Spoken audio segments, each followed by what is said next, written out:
Bismillah. Assalamualaikum warahmatullahi wabarakatuh. Alhamdulillahi hamdan wa sana'an ala rabbinal maula jalla fi'ulah. Asyhadu an la ilaha illallah wahdahu la syarikalah. Wa asyhadu anna Muhammadan abduhu wa rasuluh la nabiyya ba'dah. Allahumma salli wa sallim wa barik ala nabiyyina Muhammad ibn Abdillah wa ala alihi wa ashabihi wa mawalah wa la hawla wa la quwwata illa billah. Amma ba'd. Wa qala Allah subhanahu wa ta'ala fil ayah, a'udzu billahi minasy syaithanir rajim. Bismillahirrahmanirrahim.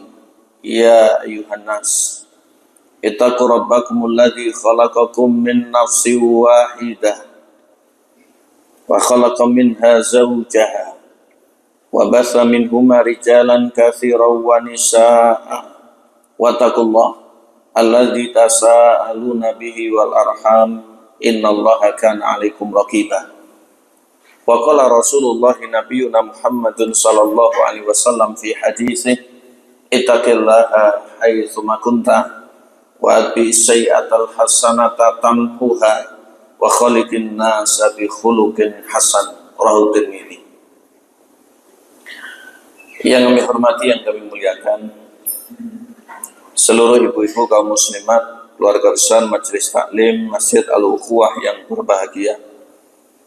Puji syukur alhamdulillah, pada kesempatan pagi hari yang berbahagia ini kita masih diberikan nikmat oleh Allah untuk menghela nafas. Kita bangun dalam keadaan sehat walafiat. Kita memiliki tugas dan kewajiban yang merupakan tanggung jawab bisa kita tunaikan. Bahkan saat ini bersama-sama kita berkumpul, bertatap muka, bersilaturahim dalam rangka majlisan rutinan kita, Kitab Al-Kabair. Mudah-mudahan Allah meridai perjalanan hidup kita, Allah memberikan segala kemudahan dan keistiqomahan, dan kita termasuk di antara hambanya kelak yang ahli surga. Allahumma amin. Tidak lupa salawat ma'asalam kita aturkan atas Nabi salawatullahi wassalamu alaihi wa sallallahu alaihi wasallam, sebaik manusia, teladan bagi kita. Beliau adalah orang yang dipilih oleh Allah untuk membawa risalah berupa agama ini disampaikan kepada seluruh alam. Maka kita termasuk di antara mukallaf yang mendapati beban taklif atau kewajiban hukum dalam agama. Maka barang siapa yang menyeberang, barang siapa yang berbelok, barang siapa yang bahkan berpaling dari Nabi dan ajarannya, maka keberuntungan tidak akan pernah didapatinya, dan dia kelak termasuk di antara orang-orang yang merugi. Mudah-mudahan kita termasuk di antara umat beliau yang baik.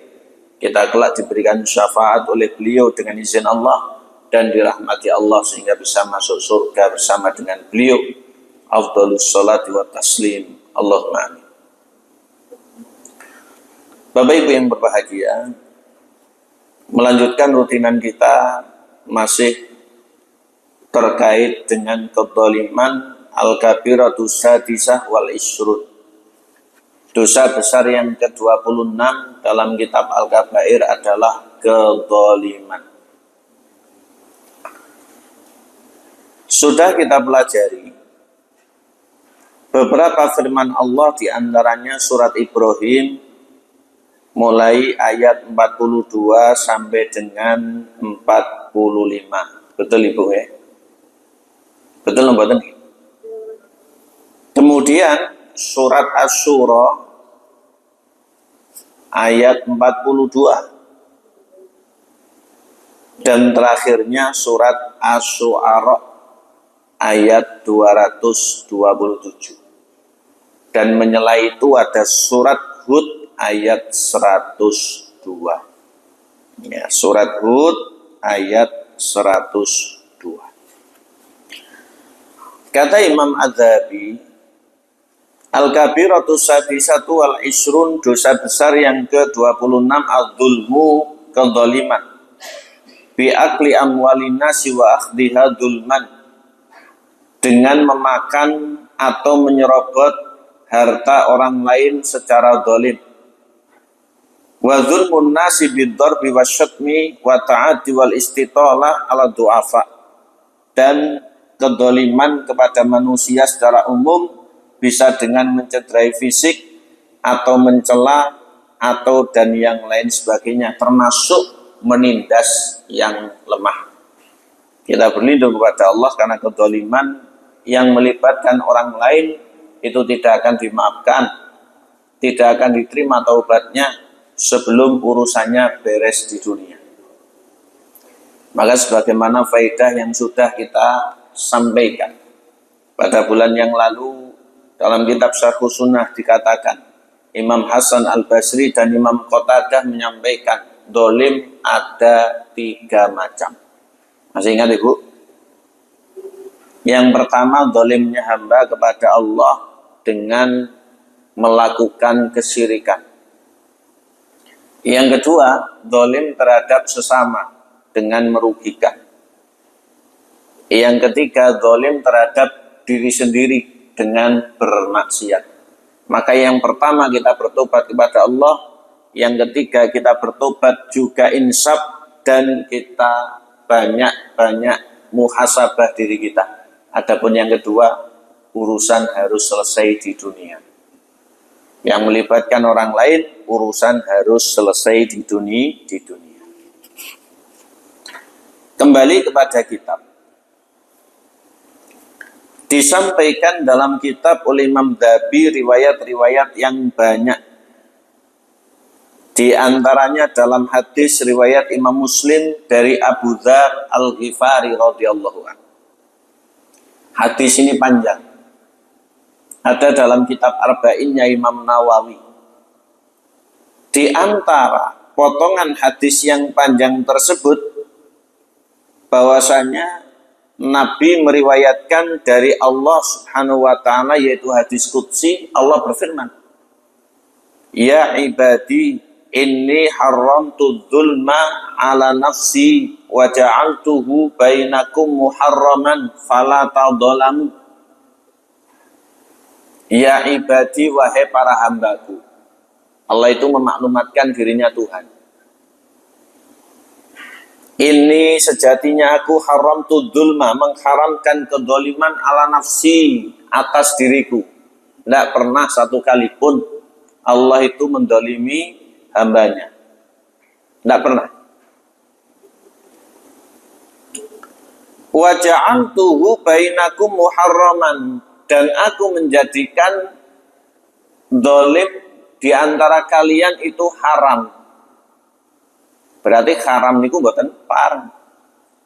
Orang yang melakukannya berarti dosa. Fala tadzalamu, maka janganlah kalian saling mendolimi. Kita tidak boleh sikut-sikutan, kita tidak boleh riu-riuan, kita tidak boleh memakan kurban atau menjadikan orang lain sebagai sasaran perbuatan buruk kita. Ya dan bilang syari dari waqala. Dalam hadisnya Abu Hurairah masih diriwayatkan oleh Imam Muslim, ditambahkan oleh Imam Sunan. Nabi bertanya, atadruna manil muflis?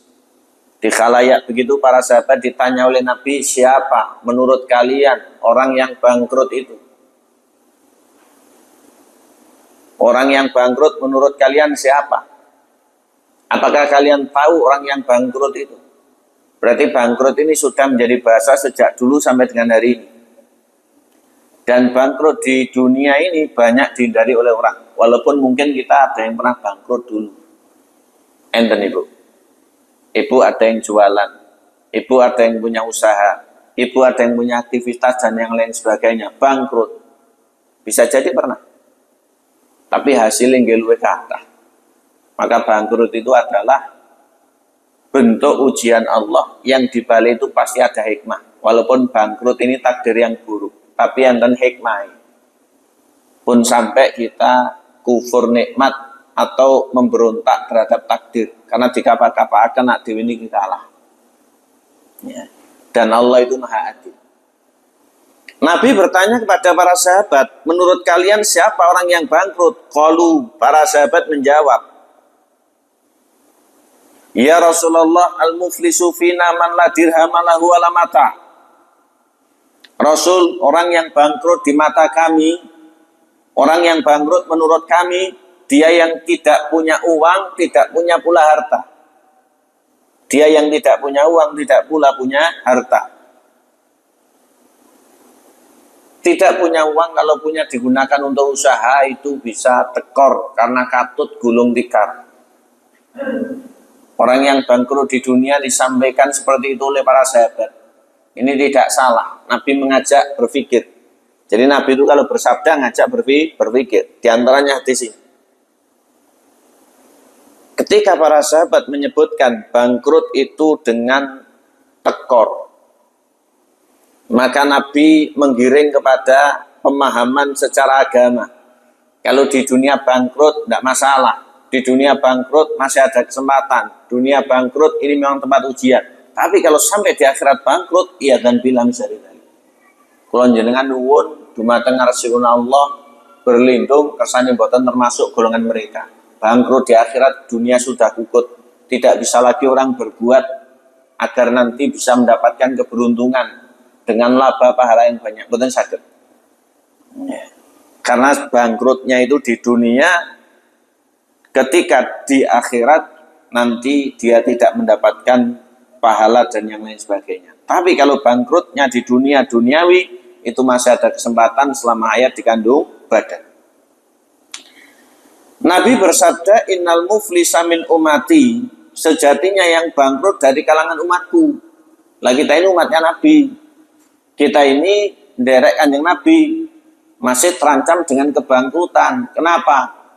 Karena kadang orang itu melakukan dolim, sehingga perlu untuk kita antisipasi kedoliman agar kita jauh dari kebangkrutan. Innal muflisa min umati, Nabi bersabda, sejatinya orang yang bangkrut dari umatku. Man ya'ti yaumal qiyamati, dia yang nanti datang pada hari kiamat menghadap Allah. Kita semuanya akan menghadap Allah. Innalillahi wa inna ilaihi raji'un. Pada mereka menghitung. Bisolatin, dengan membawa pahala sholat. Jadi orang itu membawa pahala sholat banyak. Di dunia sergap sholat. Wa zakatin, pahala zakat juga banyak. Wa siyamin, pahala puasa juga banyak. Wahajin, pahala haji juga banyak. Namun ya, fayati wa qad syatama hadza, dia menghadap Allah tetapi dulu pernah mencela seseorang. Artinya punya kurban di dunia. Dia jatuh pada kezaliman yang tidak beres urusannya. Nate ngelokni wong. Jamaah pernah dilokni mboten? Mungkin pernah kita ya, tapi ngelokni nate mboten itu. Sehingga menjadi introspeksi kita ini, kalau kita menjauhi kedoliman, kita mohon kepada Allah agar tidak melakukan dolim. Sehingga orang yang tidak ingin didolim, ya jangan melakukan dolim. Maka itu tindakan kita yang paling awal, paling preventif. Istilah ini lek mboten didemek, nggih jangan demek. Lek mboten dijiwit, jangan jiwit. Karena seringkalinya ada asap karena sebab ada api. Ada perbuatan sehingga menimbulkan reaksi. Maka orang itu kadangnya itu jawil orang lain sehingga nanti berbalas. Maka kita berlindung kepada Allah agar tidak terzalimi, dan yang utama jangan melakukan perbuatan dolim. Jadi waqad syatama hadza, orang itu pernah mencela seseorang. Wa khadamala hadza, pernah mengambil harta seseorang. Wa nabasa an irdi hadza, pernah merusak kehormatan seseorang. Wa daraba hadza, pernah dia itu mencederai fisik seseorang. Wa samaka dama hadza, bahkan juga pernah menumpahkan darah seseorang. Jadi banyak perbuatan-perbuatan yang merugikan yang tidak termaafkan di dunia itu. Maka fayukhadhu li hadza min hasanatihi wa hadza min hasanatihi, diambil kebaikannya umatnya Nabi, orang yang pahala sholat, pahala zakat, pahala puasa, pahala haji tadi itu banyak, tapi masih memakan kurban yang urusannya belum beres di akhirat. Karena di dunia tidak dibereskan. Itu diambil kebaikannya, setara dengan dosanya. Diberikan kepada kurban yang ini, kurban yang itu, dan seterusnya. Ngoten.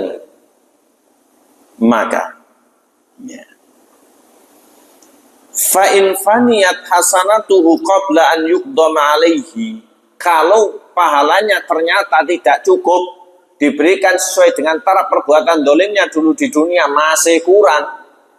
Ya. Ukhidha min khotoyahum faturika alaihi. Maka diambil dosanya kurban setaraf kerugian yang dialaminya.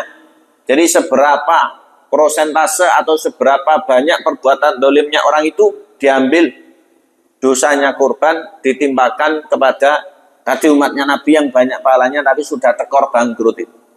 Maka faturika alaihi, setelah itu sumaturika finnar, dimasukkan, dijerumuskan ke dalam neraka. Wa hadhil ahadits kulluha fis sihah wa taqaddam hadis. Semua hadis ini adalah hadis yang sahih dan sudah pernah ada di bab sebelumnya. Oleh karena itu, marilah kita berlindung kepada Allah Subhanahu wa taala agar kita tidak sampai jatuh dalam perbuatan tersebut. Sehingga dengan ini Nabi melarang dengan keras. Allah Subhanahu wa taala memperingatkan dan mengancam, dan agama ini mengharamkan dengan total, tidak boleh orang itu berbuat dolim. Ya, tidak boleh orang itu berbuat dolim. Kalau berdusta masih ada dispensasinya pada 3 hal. Kalau menggibah masih ada dispensasinya pada 6 hal. Tapi kalau dolim tidak ada dispensasi. Jangan kita merugikan orang lain dengan apa yang kita miliki. Oleh karena itu, pada hari kiamat nanti semuanya akan dituntaskan oleh Allah. Jangankan manusia, binatang pun akan dikisos. Maka dalam kitab-kitab yang menyebutkan tentang kehidupan setelah mati, di situ ada kisos setelah hari kiamat. Ketika hari berbangkit, hari pembalasan, ada kisos. Makanya dalam banyak riwayat, termasuk riwayatnya Imam Ibnu Majah dan yang lain, sabda Nabi, la tu'addunnal huquqa ila ahliha yaumal qiyamati hattal jamma minal qarna wa hatta dzarrah minadz dzarrah. Nanti pada hari kiamat hak-hak itu betul-betul akan dikembalikan. Artinya dulu yang diserobot atau yang menjadi korban nanti akan kembali mendapatkan haknya. Termasuk kambing mengambil hak dari yang bertanduk, semut dari semut yang lain. Karena ada semut yang menangan, karena ada kambing yang bertanduk. Kambing yang bertanduk itu kalau tukaran dia lebih diunggulkan ketimbang yang tidak. Ibaratnya orang yang punya senjata dengan yang tidak. Maka ini makna secara tersurat agar kita ini hati-hati. Yang tersiratnya ada potensi yang kita miliki berupa nikmat yang sejatinya amanah, kadang digunakan untuk mendolimi orang. Nggak ada ilmu, gendolimi uang. Enten nomor tengah. Nggak ada jabatan, gendolimi uang. Nggak ada harta, gendolimi uang. Nggak ada fisik yang baik, dan mendolimi uang. Nah, ini tidak boleh. Kita berlindung pada Allah Subhanahu Wa Taala. Berikutnya, ada riwayat masih dalam kitab disebutkan agar kita mewaspadai kedoliman. Baginda Nabi yang mulia Sallallahu Alaihi Wasallam sebagaimana dikutip dalam hadis riwayat Imam Bukhari dan yang lain dari Aisyah, pesan beliau, ya, wattaqi da'watal madlum, ya, wattaqi da'watal madlum, fa innahu laisa baina wa bainallahi hijab. Dalam riwayat yang lain pesan Nabi kepada Mu'adz bin Jaman ketika mengutus atau diutus oleh Nabi untuk berdakwah ke Yaman. Ittaqi da'watal madlum fa innahu laisa bainaha wa bainallahi hijab. Hati-hatilah, hindarilah, waspadailah doanya orang yang terdolimi. Artinya jangan dolim, karena doanya orang dolim itu tidak ada pembatas atau tidak ada hijab antaranya dengan Allah Subhanahu wa taala. Artinya cepat kabul. Sehingga termasuk dosa yang ukubah atau pembalasannya itu diserahkan di dunia selain durhaka kepada orang tua, kedoliman, hadirin sekalian. Ini yang perlu kita waspadai.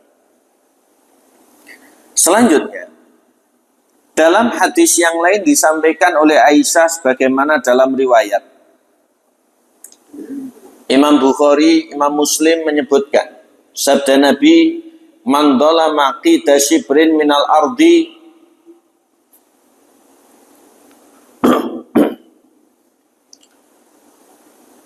tawaqahu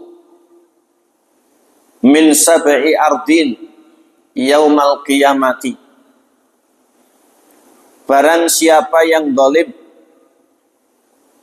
dengan merubah atau mengambil hak tanah satu jengkal, sakilan itu mawon, bukan semeter tapi sekilan, ya seukuran ban sepeda motor atau seukuran ban mobil yang mini, secara zalim di dunia nanti akan dikalungkan pada orang itu sehingga Allah mengalungkan orang itu 7 bumi. Kalau ada orang zalim, orang makan korban orang lain dengan merubah batas tanah, nanti dikalungi di akhirat 7 bumi.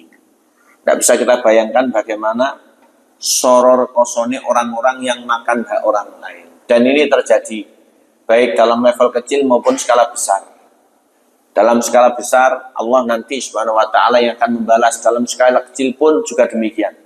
Dan banyaknya yang ribut ini dalam skala kecil. Wangkit itu kan batas. Biasanya itu kalau di desa-desa ditanami pohon jenuh. Nah sekarang ini sudah banyak di beton. Nah, itu menurut tradisi sawah, menurut tradisi tegalan atau ladang. Batas itu tidak boleh ditamping atau tidak boleh dikepras, tidak boleh dibersihkan. Biarkan kalau ada rumput. Karena itu bukan milik kita, itu milik saudara kita di sebelahnya. Diresi ingotan nggih, mae gogrok nggih mboten pantes. Apalagi kalau menyengaja dengan merubah. Tidak sedikit orang itu yang merubah seperti itu. Mari kita berlindung pada Allah. Kalau kita pernah menjadi korban, insya Allah ganjaran kata. Tapi kalau kita menjadi pelakunya, kita patut waspada. Kalau kita menjadi pelakunya, kita patut waspada. Karena ini berbahaya. Ya, seperti ini berbahaya. Selanjutnya, ada perkataan dari beberapa ulama salaf, Bapak Ibu rahimakumullah, di antaranya dalam kitab disebutkan, wa kana ba'du salaf yaqul, dulu sebagian ulama salaf, ulama-ulama mutaqaddimin berkata, la tadlimid du'afa fatakuna min asyraril aqwiya. Janganlah kalian mendolimi orang-orang lemah, atau kalian bakal menjadi seburuk-buruk orang kuat. Jadi kalau ada orang kuat mendolimi orang lemah, yang kuat itu adalah orang yang buruk. Dan dulu kalau kita lihat bagaimana para penguasa yang diberikan oleh Allah hidayah, taufik dan petunjuknya, mereka itu berpihak pada yang lemah. Karena penguasa itu menjadi pemegang amanah untuk menegakkan keadilan. Sehingga keadilan ini tidak boleh dikesampingkan. Karena hidup itu penuh dengan integritas. Kita manusia yang dulu menerima amanah, yang langit, bumi, gunung, dan semua saja kalang kabut, kita malah siap. Ternyata manusia itu doluman jaulah. Banyak dolimnya, banyak tidak ngertinya. Ternyata juga betul. Ya, ternyata seperti itu juga betul. Jadi ulama salaf ada yang berkata, jangan mendolimi orang lemah, karena nanti kita menjadi seburuk-buruk orang yang kuat. Abu Hurairah radhiyallahu an, beliau diriwayatkan berkata, ya, beliau diriwayatkan pernah berkata, sebagaimana dikutip dalam kitab Innal habara latamutu fi wa kriha hazalan minadh dhulmi dhalim ayman dhalama dhalim wa qila maktubun fit taurah yunadi munatin min wara'il jisr yakni sirat ya ma'saral jababirati tughat wa ya ma'saral mutrafin al ashqiya innallaha yahlifu bi'izzatihi wa jalalihi an la yujawiza hadzal jisr yawma dhalimun. Kata Abu Hurairah radhiyallahu an. Kata Abu Hurairah radhiyallahu an, bahwasanya termaktub dalam Taurat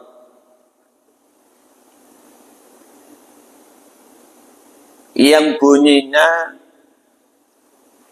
ada penyeru yang berseru pada hari kiamat di balik atau di penghabisannya jembatan yang orang biasa menyebut Shiratal Mustaqim.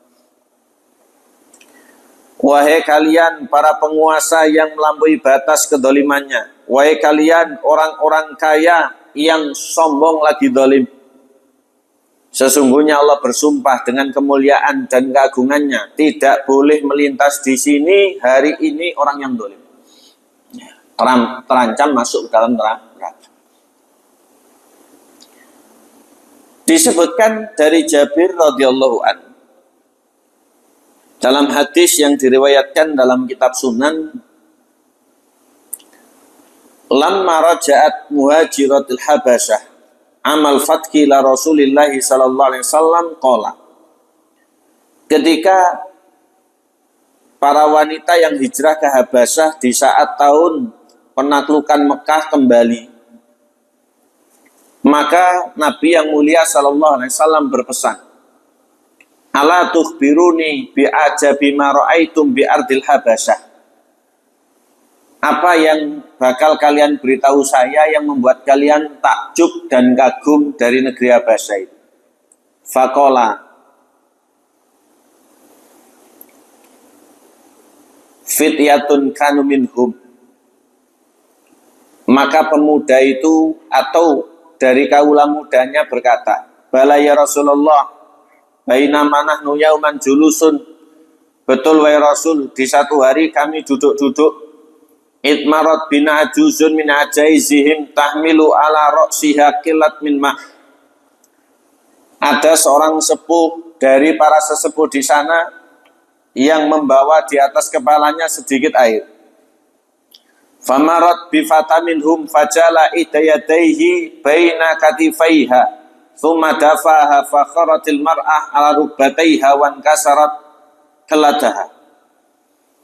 Maka wahai Rasul, lewatlah seorang pemuda. Pemuda itu menjadikan dua tangannya pada dua katifaiha thumma dafaha fakharat al mar'atu ala rukbataiha wan kasarat keladaha.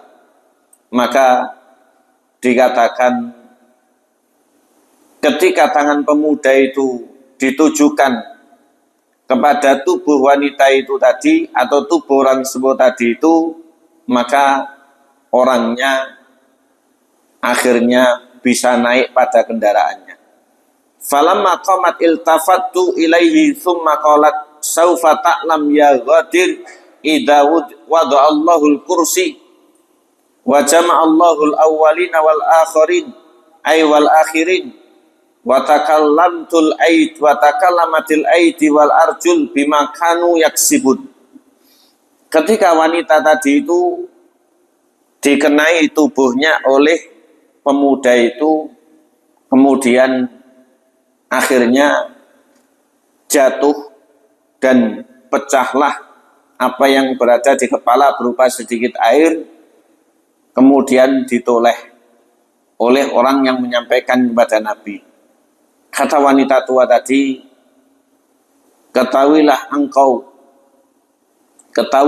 yang lewat, atau ketahuilah engkau yang anak muda, apabila nanti Allah meletakkan kursinya dan Allah mengumpulkan makhluknya yang pertama sampai dengan terakhir, tangan bisa berbicara, demikian pula kaki atas apa yang dikerjakannya. Saufa ta'lam min amri wa amrik indahu ghoda. maka engkau akan tahu, kita akan sama-sama tahu apa yang terjadi di antara kita. Qala faqala Rasulullah sallallahu alaihi wasallam, maka Rasul sallallahu alaihi wasallam bersabda, shadaqat kaifa yuqaddisullaha qauman la yu'khadhu min syadidihim li dha'ifihim. Dia itu benar. Dia itu benar. Allah Subhanahu wa taala itu maha suci, Allah itu disucikan. Allah itu adalah zat yang nanti tidak akan tinggal diam atas perbuatan orang yang kuat atau orang yang dolim terhadap orang yang lemah di antara mereka. Kemudian masih dalam kitab Bapak Ibu rahimakumullah, Nabi yang mulia sallallahu alaihi wasallam disebutkan beliau pernah berkata, khamsatun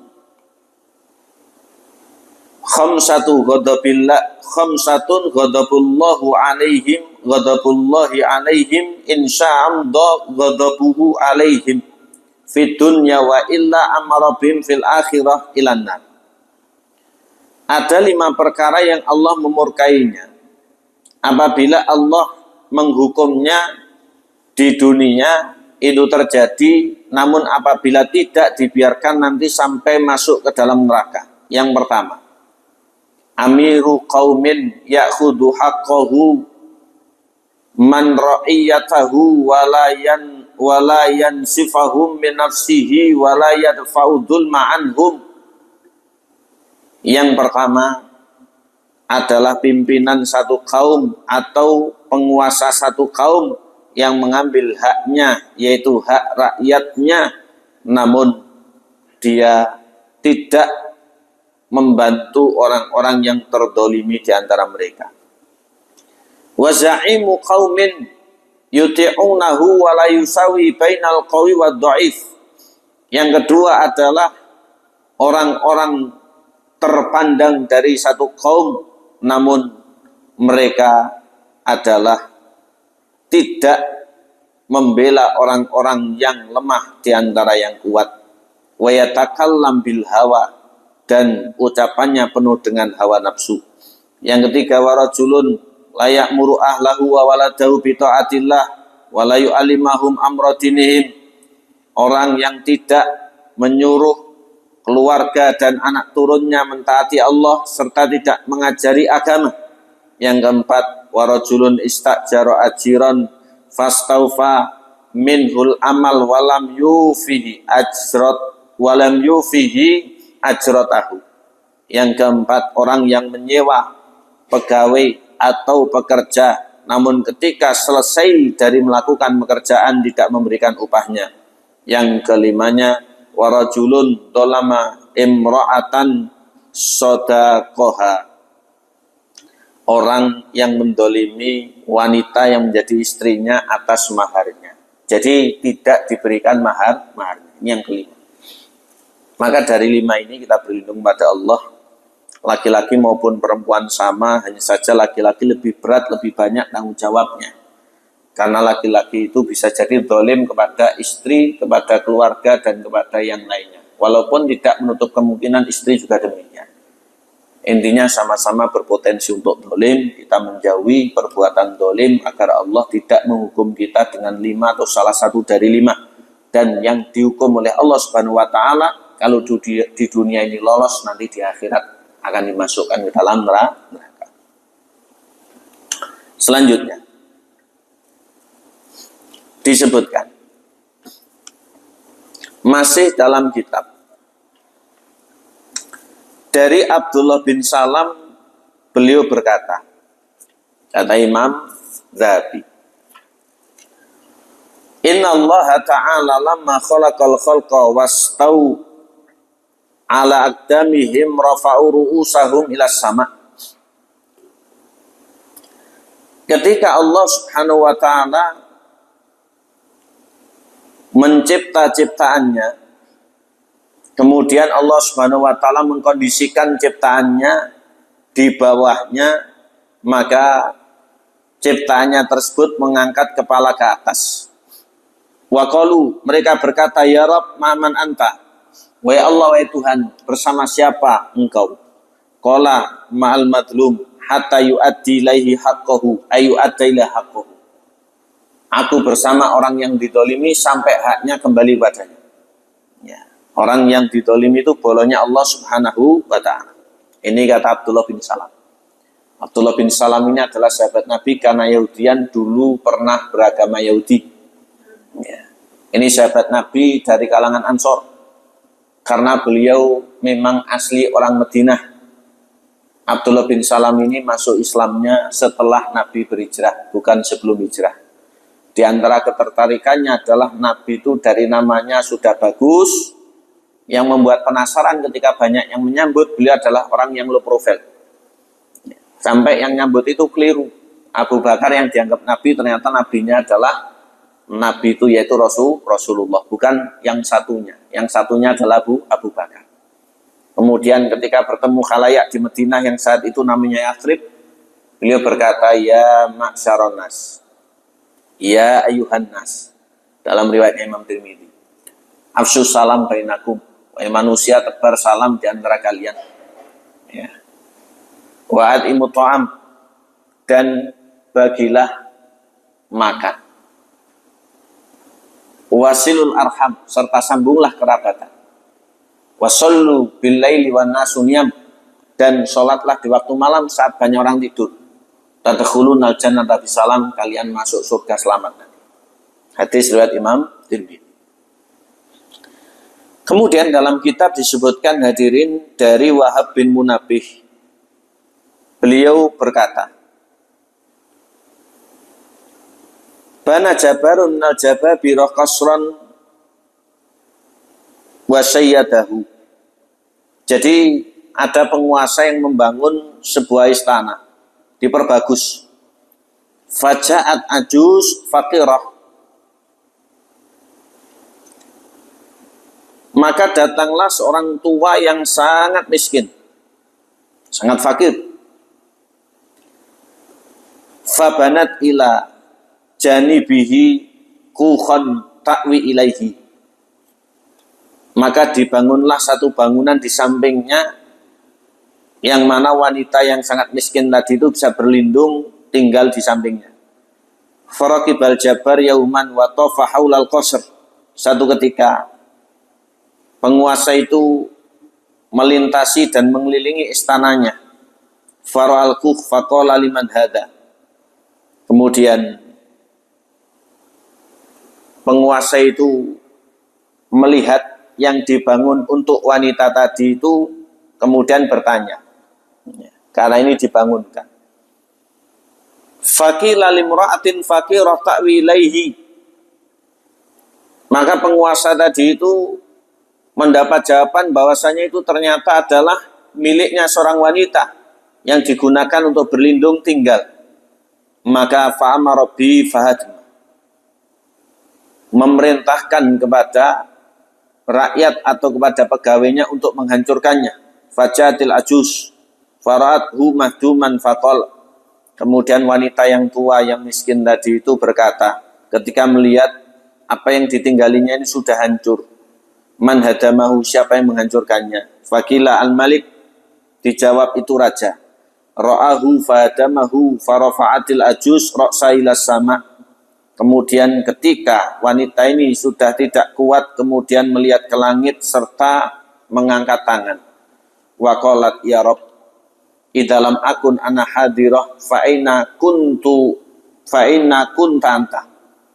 Ya, wahai Allah, apabila aku tidak ada, di manakah engkau, siapa yang melakukan perbuatan ini, engkau yang maha tahu. Qala fa'amarallahu Jibril an yuqallibal qasr ala man fihi faqallabahu. Maka Allah merintahkan malaikat Jibril untuk membalik istana tersebut, akhirnya istana itu hancur. Ini kata Wahab bin Munabbih. Riwayatnya wallahu a'lam. Kata Wahab bin Munabbih seperti itu. Di dalam kitab masih banyak hadirin rahimakumullah, termasuk diantaranya disampaikan. Wakila lamma habas Khalid ibni Barmak wa waladahu qala ya abadi ba'dal izzi sirna fil qaidi wal jais. Ketika ditawan Khalid bin Barmak dan anaknya Maka anaknya berkata, wahai abah, ya, setelah kekuatan kita atau setelah kedikdayaan kita menjadi orang yang lemah dan ditawan. Fakola, kemudian bapaknya berkata, ya bunaya, dakwatul matlum sirta bilailin, ausarat bilailin, ghafalana anha walam yaghfilullah anha. Wa kana Yazid bin Hakim yakul, mahabat ahadan qatu haibati rajulan dolamtuhu wa ana a'lamu anna la nasiralahu illallah yaqulu li hasbiyallah wallahu baini wa bainik. Disampaikan dalam kitab, kata Khalid tadi kepada anaknya, wahai anakku, doanya orang yang terdolimi atau menjadi korban sampai ditawan itu akan berlalu berjalan di waktu malam di saat kita lalai dan lengah darinya, namun Allah tidak.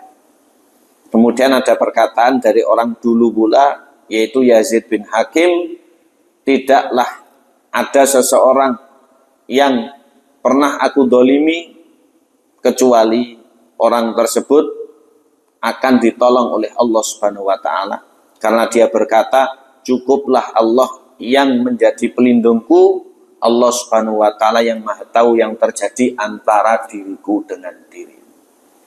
Ini dikatakan oleh beliau rahmatullah alaihim ajmain. Intinya dari yang disampaikan oleh ulama-ulama mutaqaddimin ini peringatan agar kita semuanya jangan sampai melakukan tindak-tindak kedoliman, karena kedoliman itu tidak akan pernah menjadi kelas keselamatan, bahkan sebaliknya kecelakaan, kebinasaan, dan kehancuran bagi pelakunya. Hadirin hadirat jamaah yang kami muliakan, masih terkait dengan kedoliman. Di dunia ini banyak sekali kejadian, banyak sekali kasus, banyak sekali fakta yang belum terungkap. Maka banyak untuk kita introspeksi, sehingga jangan sampai kita ini melakukan dolim namun tidak tahu. Bagi pelaku dolim kadang biasa sehingga lupa, namun bagi korban dolim itu sungguh luar biasa. Walaupun kecil dia tidak akan pernah lupa ya. Maka disebutkan Rasul dahulu kala, sebagaimana dalam riwayat Ukasah, pernah berkata kepada khalayak, siapa yang dulu pernah didolimi Nabi silakan untuk balas. Ada sahabat yang maju, kamu saya apakan? Jangan pukul perut saya Rasul. Ya kalau gitu ganti pukul saya. Dibuka bajunya Nabi, bagian perutnya terlihat, kemudian oleh orang itu dicium. Lu katanya membalas, tapi kok demikian? Tidak Rasul, ini hanya cara saya. Daripada saya tidak pernah menyentuh kulit jenengan. Ya, ini diantara cara saya daripada saya tidak pernah menyentuh kulit jenengan. Sekelas Nabi yang tidak pernah berbuat dosa, beliau oleh Allah Subhanahu wa taala diberikan bimbingan agar meminta pengadilan kepada umatnya. Sehingga kita ini sudah sangat layak untuk banyak introspeksi sebagai apa kita nanti kita akan bertanggung jawab di hadapan Allah Subhanahu wa taala. Sehingga kalau dalam rumah tangga, orang tua terhadap anaknya, sebagai anak kita terhadap orang tua yang sudah sepuh, sebagai warga kita terhadap tetangga, terhadap sahabat dan kerabat kita, sebagai pimpinan birokrasi RT sampai dengan ke atas kepada masyarakat kita, termasuk lurah atau kepala desa, camat, bupati, wali kota, gubernur, sampai menteri, sampai presiden sekalipun. Dan itu akan berat hisapnya di hari kiamat. Maka itu Nabi mengajari agar kita ini berdoa, Allahumma hasibni hisabai yasir. Sebagaimana dalam kompilasi hadis yang banyak, ketika orang sebelum salam dianjurkan untuk memperbanyak doa, yaitu diantara doanya itu sebagaimana dalam kitab Sunan, ya Allah hisablah hambamu dengan hisab yang mudah. Ini maknanya agar kita terus bermohon nanti dihisab mudah. Makna yang lain, kita agar mendapatkan bimbingan untuk bisa berada di jalur sehingga nanti hisabnya mudah. Makna yang lain, agar kita tidak berbuat yang tidak-tidak, agar hisab kita nanti itu mudah. Karena hisab dari kiamat itu rumit, walaupun Allah itu sangat cepat hisabnya. Ada yang dihisap ini, ada yang dihisap itu, dan seterusnya. Jilbab kita akan dihisap, kopiah kita akan dihisap, baju kita akan dihisap, sarung kita akan dihisap, sandal tas kita juga akan dihisap, sepeda motor kita akan dihisap, bahkan Bapak Ibu, gelar kita pun juga akan dihisap. Gelar kita ini juga akan dihisap. Dulu bagaimana dan seterusnya. Rezeki kita apalagi juga akan dihisap, dan banyak. Maka Allahumma hasibna hisaban yasira, mudah-mudahan kelak kita ini dihisap dengan mudah, artinya tidak berbelit, sehingga kita termasuk orang-orang yang beruntung. Allahumma amin. Bapak Ibu yang berbahagia, masih ada waktu, kita lanjutkan. Kezaliman sudah usai, tinggal beberapa perkataan yang memang dalam kitab tidak disebut sumbernya. Ya.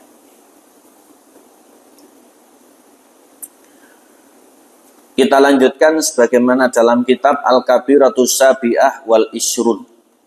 Ya. Al-Kabiratus Sabi'ah wal Ishrun. Dosa besar yang ke-27. Dosa besar yang ke-27.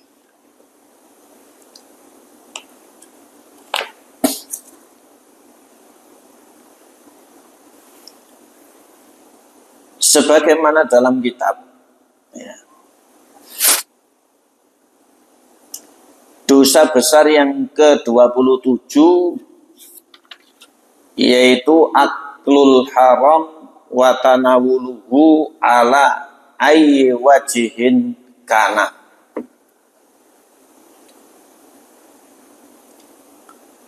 Memakan yang haram, ya, memakan yang haram serta menikmatinya dengan jalan bagaimanapun. Memakan yang haram serta menikmatinya dengan jalan bagaimanapun.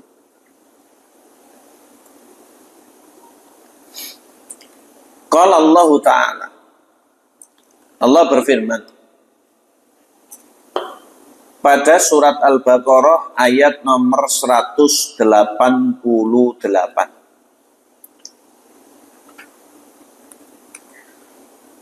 Wala ta'kulu amwalakum bainakum bil batil wa tudlu biya ilal hukam litakulu fariqam min amwalin nasi wa antum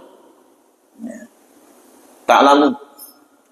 Litakulu fariqam min amwalin nasi bil ismi wa antum ta'lamu. Artinya,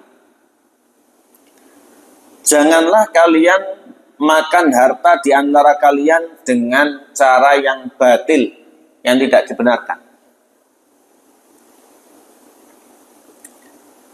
Dan berupaya dengan itu untuk melegalkan kepada pihak yang berwenang, agar kalian bisa memakan harta di antara kalian dengan cara yang batil tadi. Padahal itu dosa dan kalian mengetahuinya. Ya, padahal itu dosa dan kalian mengetahuinya. Maka wala ta'kulu di sini statusnya adalah larangan Allah, sehingga lam itu menghilangkan huruf nun di belakang diganti dengan alif. Wala ta'kuluna menjadi wala ta'kulu. Dalam kitab dikatakan, la ya'kul ba'dukum mala ba'din bil batil. Tidak boleh, yaitu jangan di antara kalian makan harta di antara yang lain dengan cara batil, cara yang tidak dibenarkan. Batil itu batal, tidak sah, tidak legal. Ibnu Abbas radhiyallahu anhuma, beliau menyampaikan, yakni bil yaminil batilatil kadzibah, di antaranya dengan cara bersumpah palsu, bersumpah dusta, akon-akon. Yaktati abihar rajul malahihi bil batil, untuk bisa menguasai atau menyerobot harta orang lain dengan cara yang salah. Wal akli bil batil, sehingga bisa memakannya padahal caranya salah.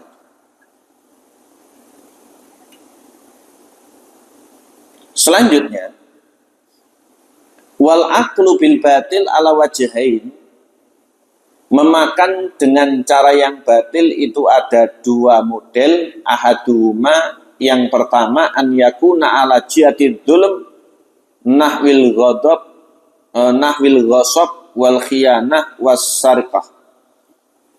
Yang pertama dengan jalur dolim, entah itu khianat, entah itu mencuri, entah itu ghasab, buatan nembung. Ya. Wathani, yang kedua, ala jihadil hazil wal la'ab kalladhi yukhad fil qimar wal malahi wa nahwi dzalik. Yang kedua dengan model permainan atau perjudian, dengan apa itu undian, kemudian perjudian dan yang lain sebagainya. Ini kata ulama. Dan dari sini kita ketahui pada ayat 188 surat Al-Baqarah niki lah Ibu, wala taqulu amwalakum bainakum bil batil, dan seterusnya itu menyebutkan bahwasanya yang pertama, ya, ada haram yang sifatnya zat. Yang pertama haram sifatnya zat, jadi memang sudah hasilnya itu haram. Yang kedua haram dengan sebab. Nah, ini yang butuh ilmu dan butuh kesungguhan. Kalau haram zat tadi sudah banyak yang antisipasi atau anti, tapi kalau masalah haram yang sifatnya sebab, ini tidak banyak orang. Ya. Aslinya halal bisa berubah menjadi haram, diantaranya harta itu. Nah, yang dimakan misalkan sate, satenya sate kambing, menyembelihnya syar'i, halal, tapi duitnya itu adalah duit mencuri atau duit korupsi, menjadi haram. Ya. Jadi ada dua itu. Yang pertama ada haram yang sifatnya zat, yang kedua ada haram yang sifatnya sebab. Yang sebab ini tidak banyak tahu. Selanjutnya, Nabi Shallallahu Alaihi Wasallam berpesan dalam hadis riwayat Imam Bukhari dari sahabat perempuan yang bernama Khawlah. Khawlah ini sampai turun tentang beliau ayat jihad awal juz 28. Nabi bersabda, inna rijalan yatakhawaduna fi malillahi bighairi haqqin falahumun nar yaumal qiyamah. Ada orang yang melakukan permainan yang dilarang oleh Allah sehingga itu batil, melibatkan harta, nanti bakal masuk neraka hari kiamat. Wong main, wong udu buntut, wong nugel, wong apa malih, banyak undian dan yang lain sebagainya. Nah, ini nanti dari kiamat masuk ke dalam neraka. Tujuannya guyon, reversing, tapi tenanan. Ya. Totoan, ini nggih masuk seperti itu. Dalam hadis Imam Muslim disebutkan oleh Abu Hurairah, Nabi menyebut ar-rajula yutilu safar, ada orang yang dulu melakukan perjalanan safar jauh, asy'atha akbar, dengan rambut yang tidak karu-karuan dan pakaian yang sangat memprihatinkan. Yamudu yadawilas sama, diangkat tangannya ke langit, artinya dia berdoa, ya Rob, disebut nama Allah. Maka Nabi berkomentar, wa mat'amu haram, orang ini makanannya haram. Ya. Wa masrabu haram, orang ini minumannya haram. Wa malbasu haram, orang ini pakaiannya haram. Wa ghudhiya bil haram, sejak kecil dicekoki haram. Fa anna istajabu lidzalik. Bagaimana Allah kabulkan? Allah Maha Kuasa, tapi juga ada sebab untuk tidak dikabulkan. Sehingga ternyata dari sini kita ketahui barang haram itu menjadi sebab tidak diterimanya amal dengan itu. Haji uang haram nggak diterima, kurban uang haram nggak diterima, bangun masjid uang haram terima nomor? Nggak terima. Sholat orang ya sah yang di masjid itu. Tapi yang bangun itu tidak mendapatkan pahala. Karena barang haram. Selanjutnya, disampaikan lagi dalam kitab dari Anas bin Malik sebagaimana dalam riwayatnya Imam Al-Mundhiri. Beliau berkata, saya bertanya, ya Rasulullah, ad'ullah an yaj'alani mustajab dakwah. Aku berharap, aku berdoa agar Allah Subhanahu wa taala mengabulkan doa-doaku. Faqala, maka Nabi bersabda, ya Anas, atib kasbak tajib dakwatak au tujib dakwatak. Wahai Anas, perbaikilah caramu atau pekerjaanmu, niscaya doamu akan dikabulkan. Fa inna rajula yafa'ul luqmah minal harami ila fihi fala yustajabu lahu da'wata arba'ina yauman. Karena ada orang yang memasukkan ke dalam mulutnya makanan yang haram walaupun sesuap, dia tidak akan dikabulkan doanya selama 40 hari. Ya, tidak dikabulkan doanya selama 40 hari. Kemudian dalam kitab disampaikan oleh Imam Baihaqi, diriwayatkan dari Ibnu Mas'ud bahwasanya Rasul bersabda, innallaha qassama bainakum akhlaqakum kama qassama bainakum arzaqakum. Allah itu membagi-bagi akhlak di antara kalian sebagaimana rezeki di antara kalian. Wa innallaha yu'tid dunya man yuhibbu wa man la yuhibbu. Allah itu memberikan dunia pada yang dicintai oleh Allah maupun yang tidak. Wala yu'til ladzi wala yu'tid daina illa man yuhibbu. Namun Allah tidak memberikan agama kecuali pada yang dicintainya saja. Jadi akhlak rezeki sudah ada bagiannya, dunia ini sudah ada bagiannya, tapi kalau agama ini pada yang dicintai oleh Allah saja. Faman a'tahu Allahu dina faqad ahabbahu wa la yaksibu abdun malan haraman fayunfik minhu fayubarik lahu fihi wa la yatasaddaq minhu fayubbala minhu wa la yatruku khalfa dhahri illa kana zadahu ilan nar. Ya. Maka dikatakan oleh beliau, barang siapa yang diberikan oleh Allah agama, maka Allah mencintainya. Dan tidaklah seseorang mencari harta yang haram kemudian diinfakkan kecuali orang tersebut akan dimasukkan ke dalam neraka. Wa innallaha la yamhus sayyi bisayyi walakin yamhus sayyi bil hasan. Karena Allah tidak menghapuskan yang buruk dengan yang buruk, namun yang buruk dengan yang baik. Sebagaimana sabda Nabi, kata Imam Tirmidzi, ittaqillaha haitsu ma kunta.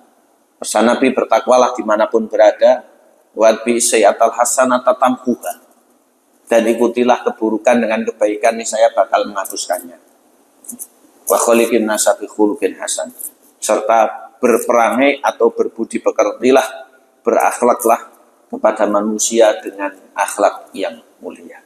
Mudah-mudahan kita termasuk di antara golongan mereka.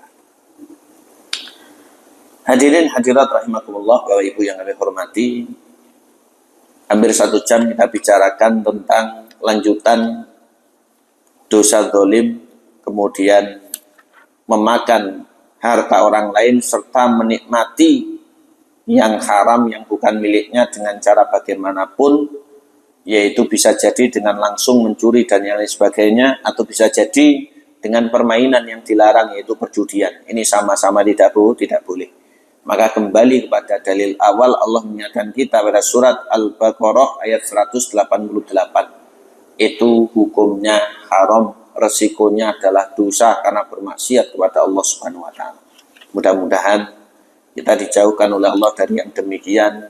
Mudah-mudahan kita diberikan oleh Allah kesabaran dan kekuatan, dan mudah-mudahan kita mendapatkan nikmat berupa muhasabah, bisa introspeksi atas kekurangan diri kita. Kalau dulu ada masalah, mudah-mudahan bisa kita bereskan. Kalau kita masih belum benar, mudah-mudahan bisa ke jalan yang lurus. Dari kami kurang lebihnya mohon dimaafkan. Jazakumullah khairan ala khudurikum wa ala husni timamikum. Menawi ada yang disampaikan atau ditambahkan, saya persilahkan. Bila mana tidak, bisa kita usaikan. Wallahu ta'ala alam. Iya, Ibu.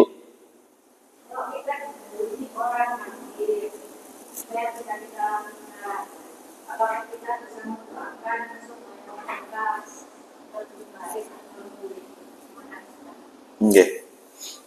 Itu legal, suka-suka kita nih. Ada orang kafir mendolimi, bisa kita naikkan urusan ke pihak berwenang. Tapi keadilan itu rupanya sulit, maka ini termasuk diantara simpanan kita untuk akhirat. Pasti nanti akan ada hisab yang paling adil. Maka di situ ada dua jalur. Kalau kita pengen jalur mendoakan baik, silakan doakan hidayah. Kemudian ada jalur yang lain, kalau kita mendoakan buruk pun juga akan kesampaian. Tapi alangkah baiknya didoakan baik, hidayah, kemudian kalau kedolimannya menyangkut harta, doakan sukses dan nanti bisa nyarutang misalkan. Itu juga baik, nanti kembali kepada yang mendoakan. Sekiranya didoakan buruk, itu juga hak kita. Kita tidak berdosa. Wallahu a'lam. Saya turut mendoakan, mudah-mudahan kedolimannya menjadi ganjaran jenengan. Didolimi nopo nih?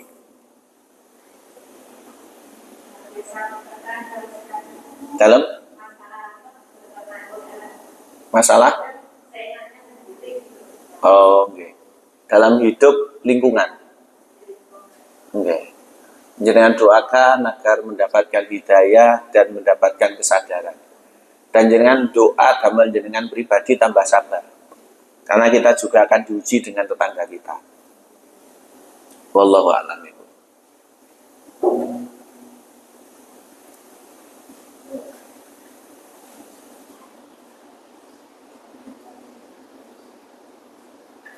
And then Malay?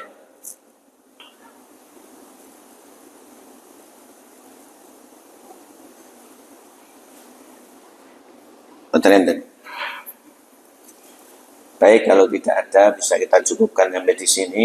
Jazakumullah khairan ala khudurikum wa ala husni timamikum wa adhubul afa minkum. Mari kita usaikan majelis kita dengan baca doa majelis. Subhanakallahumma bihamdika asyhadu alla ilaha illa anta astaghfiruka wa atubu ilaik. Wallahu muwaffiq ila aqwamit thoriq wa akhiru da'watina wassalamu alaikum warahmatullahi wabarakatuh.